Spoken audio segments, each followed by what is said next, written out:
So to pay for your Uber rides with cash, here's how it works. So Uber Cash is a balance in your Uber app that works similar to airtime for your phone. So you should need first to open your Uber app, go to payment or wallet section, and add funds to your Uber Cash balance, of course.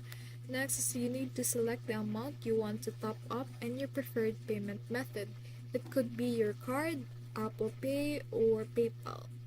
While requesting a ride, change your payment method at the bottom to Uber Cash by moving the toggle to the right. So as you can see right here, we have payment method. You have Visa card and a cash card. You just simply press that and adding funds to your Uber Cash balance. You can use the below options by selecting them or adding them as a new payment method.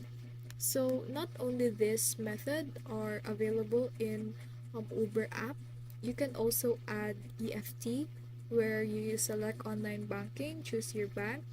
You also have the barter one and the debit card or credit card one.